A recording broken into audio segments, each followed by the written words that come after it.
शंकर एक अनाथ लड़का था। उसको जंगल में रहने वाले शिकारियों के एक गिरोह ने पाला था।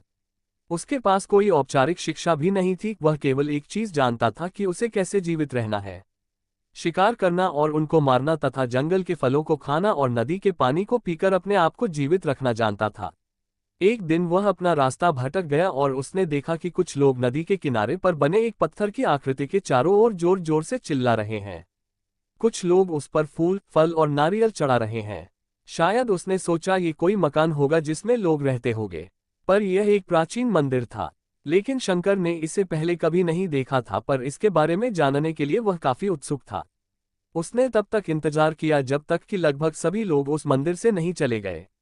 अंत में उसने एक युवा लड़के को पत्थर की इमारत से बाहर आते देखा और उससे बात करने का फैसला किया और शंकर ने उससे अपने मन में आए कई सवाल पूछे। उसका पहला प्रश्न था, इस इमारत को क्या कहा जाता है? लोग अपने साथ क्या लाते हैं? फिर उन चीजों को अंदर वाली इमारत में क्यों छोड़कर वापस आ जाते हैं? चीजों को अपने साथ लाना और उन्हें अंदर छोड़कर वापस चले जाने पर वह लड़का शंकर की अज्ञानता व मासूमियत पर बहुत ही हैरान था और उसके सवालों से चकित भी था, पर यह वह नहीं जानता था कि वह पास के जंगल में रहता है और शिकार करके ही अपना जीवन यापन करता है। लेकिन फिर भी उसने उसके सवालों के जवाब देने की पूरी कोशिश की। उसने शंकर को बताया, ये भगवान शिव का मंदिर है। लोग यहाँ उन्हें फल और फूल चढ़ाने आते हैं। वे शिव भगवान से जो चाहते हैं वह मांगते हैं और शिव उनकी सभी की प्रार्थनाओं को सुनते हैं। ये सुनकर शंकर तुरंत मंदिर जाना चाहता था। लड़के ने उसे अंदर का रास्ता दिखाया और शिवलिंग के बारे में बताया। शंकर ने मासूमियत से लड़के से पूछा, ये शिवलिंग क्या चीज है और हमें क्या देता है? लड़के ने बताया, हम शिव से जो मांगते हैं वह हमें दे देता है, हम सब ऐसा मानते हैं। लड़के ने कहा, अब अंधेरा हो रहा है, अब मुझे घर जाना होगा। और वह शंकर को वहीं अकेला छोड़कर चला गया। शंकर ने झिझकते हुए मंदिर में फिर से प्रवेश किया। वह एक कोने में बैठ गया और सोचा, एक पत्थर किसी को वह चीज कैसे दे सकता है जो वे चाहते हैं। इसलिए उसने इसका परीक्षण करने का फैसला किया और उसने पत्थर की प्रतिमा से कहा, हे शिव, कृपया मुझे पर्याप्त शिकार करने दे ताकि मैं भूखा न रहूं। मेरे पास आपको चढ़ाने के लिए कोई फल या फूल नहीं है, लेकिन यदि आप मुझे शिकार देते हैं तो मैं उसे आपके साथ साझा करूंगा। मैं वादा करता हूं कि मैं आपको धोखा नहीं दूंगा। उसने घोषणा की। अगली सुबह शंकर शिकार करने गया। उसने पूरे दिन शिकार की तलाश की, लेकिन उसे कोई शिकार नहीं मिला। वह भूख से तिलमिला रहा था। वह काफी निराश हो गया क्योंकि उसे कोई शिकार नहीं मिला था। दोपहर हो चुकी थी। अब उसे लगने लगा कि मंदिर के लड़के ने उससे झूठ बोला था, फिर भी उसने शिकार जारी रखा।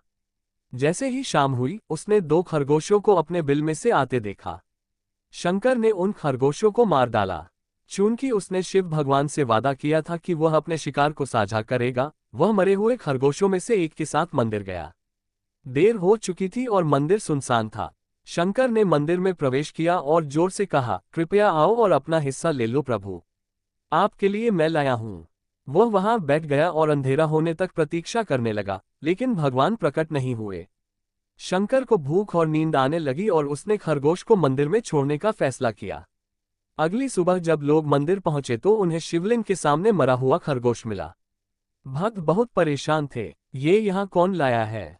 उसने हमारे मंदिर को अपवित्र करने की हिम्मत कैसे की? उन्होंने खरगोश को बाहर फेंक दिया। अगले दिन शंकर अपनी भूख मिटाने के लिए जंगल में शिकार करने गया। लेकिन इस बार उसकी किस्मत अच्छी नहीं थी और उसे शिकार भी नहीं मिला। उसने सोचा, आज रात को मंदिर जाना चाहिए और शिव से पूछना चाहिए कि उनको खरगोश का भोजन कैसा लगा। शंकर ये पूछने के लिए मंदिर गया। जब वह मंदिर पहुंचा तो उसके आश्चर्य का कोई ठिकाना न रहा। उस रात मंदिर में लोगों की काफी भीड़ थी। शिवरात्रि की रात थी, लेकिन अबोध शिकारी लड़के को इस बारे में कुछ भी नहीं पता था। शंकर ने चारों ओर देखा और उस युवा लड़के को देखा जिसने उसको मंदिर के अंदर शिव से प्रार्थना करने के लिए कहा था। चूंकि उसे इतने सारे लोगों के आसपास रहने की आदत नहीं थी, उसने वहीं रुकने का फैसला किया और पास के एक बेल के पेड़ पर चढ़ गया। यह एक लंबा इंतजार था और समय बिताने के लिए उसने पेड़ से पत्ते तोड़कर जमीन पर फेंकना शुरू कर दिया। उसे अज्ञात पेड़ के नीचे एक छोटा सा शिवलिंग था जिसकी पूजा लंबे समय से नहीं की गई थी। शंकर के द्वारा फेंके गए बेल के पत्ते उस शिवलिंग पर गिरे। शंकर भजनों से मंत्रमुग्ध हो गया और धीरे धीरे साथ गाना और पंचाक्षरी मंत्र का जाप करना शुरू कर दिया। रात भोर में बदल गई और सभी भक्त मंदिर से चले गए। शंकर पेड़ से उतरा और मंदिर में प्रवेश किया। उसने देखा कि शिवलिंग की आंखों पर लाल निशान थे। वे कुमकुम के थे जो लोगों ने लगाए थे, लेकिन शंकर को यकीन था कि शिव को उनकी आंखों में परेशानी हो रही है।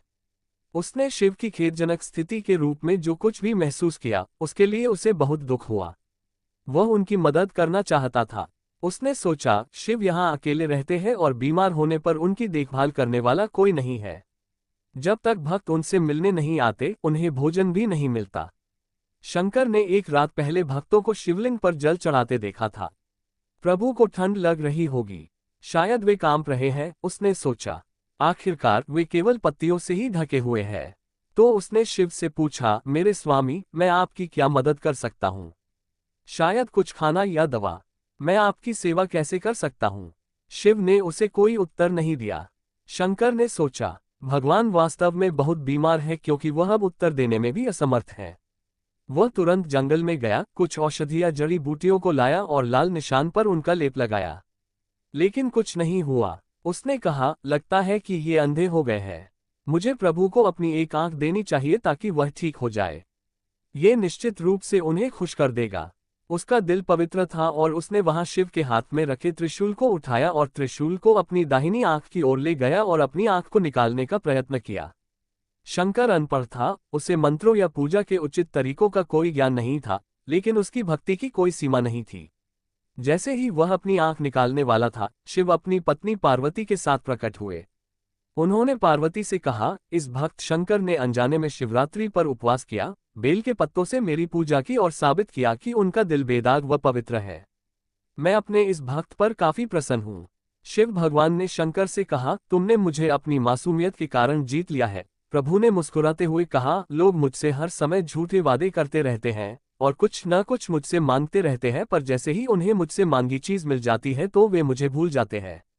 दूसरी ओर तुमने मेरे साथ एक सच्चे इंसान की तरह व्यवहार किया और यह वास्तव में बहुत ही दुर्लभ है।